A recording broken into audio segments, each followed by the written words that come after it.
proses di bagian rem depan. Langkah selanjutnya proses bagian rem belakang, pembongkaran rem belakang. Yang pertama adalah posisikan dari dongkrak berada di tengah dari gardan, karena ini dongkrak belakang. Posisikan dongkrak di tengah.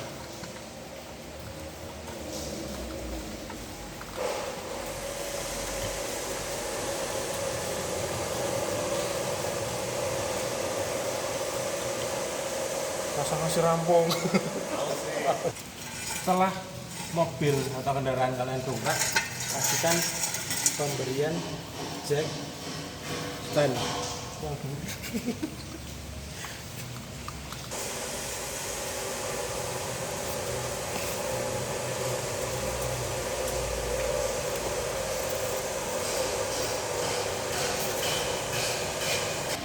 Setelah jack stand tadi terpasang, langkah selanjutnya adalah pelepasan dari roda belakang.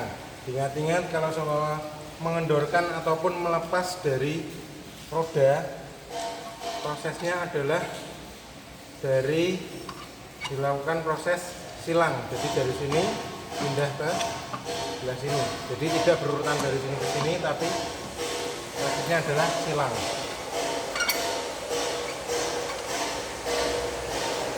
Setelah roda terlepas, jangan lupa untuk melepas dari tuas dan rem.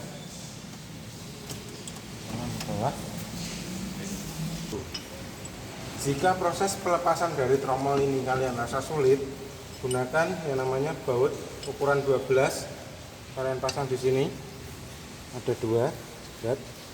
Kalian pasang, kemudian kalian kencangkan baut tersebut untuk menarik dari tromol agar bisa terlepas.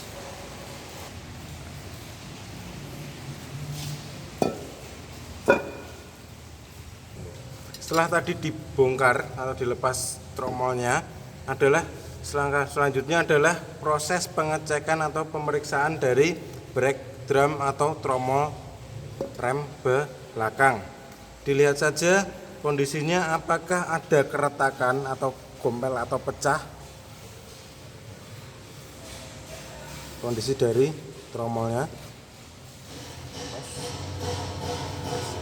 Setelah tadi dicek kondisi dari brake drumnya atau tromolnya, langkah selanjutnya adalah pengukuran dari tromol menggunakan alat ukur jangka sorong.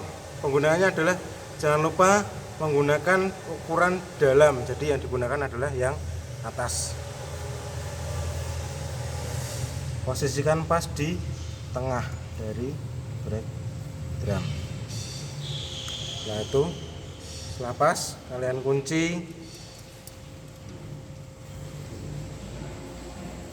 dan dilepas. Nah, setelah itu silakan dibaca dari proses pengukuran menggunakan jangka sorong berapa kira-kira. Setelah tadi proses pengukuran dari tromol, langkah selanjutnya adalah pengecekan kondisi brake shoes atau kampas rem tromol. Dilihat kondisinya apakah ada keretakan atau pecah atau gompel ataupun ini terlepas dari kondisi brake shoes-nya. Setelah tadi pengecekan dari kondisinya, langkah selanjutnya adalah pengukuran dari tebal kampas rem tromol atau brake shoes-nya menggunakan jangka sorong. Yang perlu kalian ukur adalah di bagian tengah sini. Ini ada lubangnya, posisinya seperti ini. Dan kemudian dikunci, dilepas, dilihat berapa ketebalannya, dibaca. Langkah selanjutnya setelah pengukuran dari kampas rem, langkah selanjutnya adalah pengecekan dari silinder roda. Di sini apakah terjadi retak, pecah ataupun gompel. Jadi dilihat di sini apakah ada keretakan atau bocoran. Selanjutnya adalah pengecekan kondisi seal wheel silinder atau silinder rodanya, sealnya di dalamnya apakah terjadi kebocoran, tinggal kalian Dilihat di sini ada apakah ada kebocoran atau ada oli rem yang menetes atau rembes di bagian silinder rem. Langkah selanjutnya setelah pengecekan dari kondisi silinder yaitu pengecekan kabel hand rem atau parking brake. Dilihat di sini apakah ada terjadi putus ataupun rantas, kondisinya dilihat saja kondisinya. Setelah tadi proses pengecekan dari rem tromol belakang, kita berpindah ke bagian suspensi belakang. Yang pertama adalah dilihat dari kondisi pegas suspensi ini, karena menggunakan pegas daun, dilihat apakah terjadi retak, patah ataupun yang lainnya. Setelah dari pegas suspensi, berpindah lagi ke kondisi shock absorber. Di sini shock absorbernya apakah ada kebocoran dari oli shock absorber. Di sini dilihat, di sini masih bersih, tidak ada oli shock absorber yang bocor. Dan yang terakhir dari suspensi adalah pengecekan dari karet peredam kejut. Di sini karet peredam kejutnya kondisinya seperti apa? Apakah masih bagus ataukah sudah terpotong atau ada yang sobek. Setelah tadi proses pemeriksaan rem dan juga proses pemeriksaan suspensi sudah dilakukan, langkah selanjutnya adalah pemasangan dari rem bagian belakang.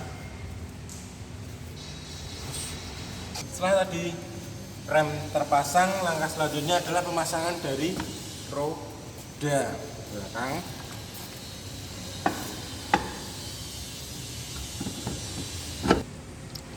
Diingat-ingat, pemasangan dari baut roda posisinya adalah ini yang berada di dalam, jangan sampai terbalik.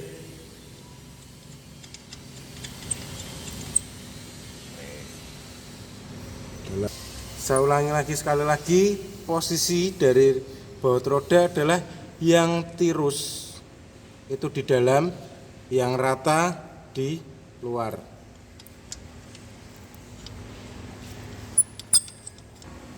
Setelah roda terpasang, langkah selanjutnya adalah pengukuran dari kondisi ketebalan kembangan roda atau ban. Untuk mempermudah, silakan diputar setir ke sebelah kanan, mentok. Yang kalian lihat di sini ada tanda panah, samping sini ada tanda panah. Kemudian dilihat lurus ke sini, dari tengah sini ada beda ketinggian antara yang paling pendek dengan yang lurus dengan panah. Di sini kalau seumpama sudah rata dengan yang paling tinggi ini berarti sudah tipis.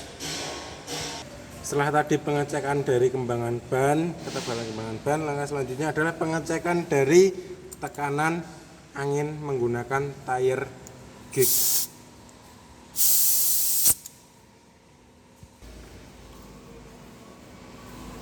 Kalau seumpama kurang bisa ditambah. Setelah tadi dongkrak dan juga jackstand dilepas dan dongkrak diturunkan, selanjutnya adalah pengencangan baut roda menggunakan kunci momen dengan ukuran momen 10 kilo.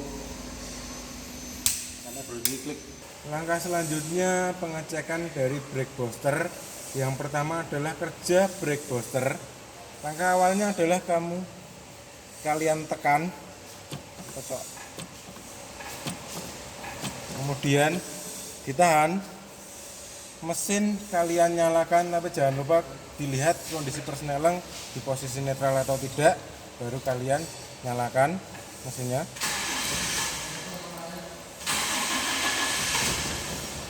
Kalau seumpama sudah nyala, pedal rem terasa semakin turun ke bawah, berarti brake booster bekerja normal. Kemudian langkah dari pengecekan kekedapan brake booster adalah tetap ditahan posisinya, mesin kalian matikan, kemudian dirasakan, dilepas, dikocok apakah pedal terasa semakin tinggi. Kalau seumpama semakin tinggi, berarti peradaban brake booster kerja normal.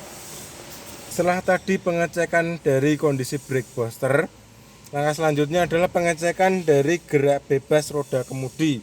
Di sini ada tanda, kemudian tinggal kalian putar seberapa jarak dari gerak bebas roda kemudi.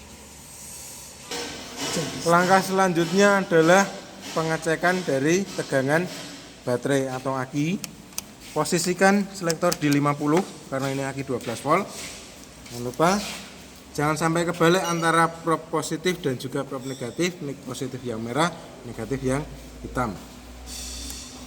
Berapa tegangan dari baterai yang diukur menggunakan multi tester.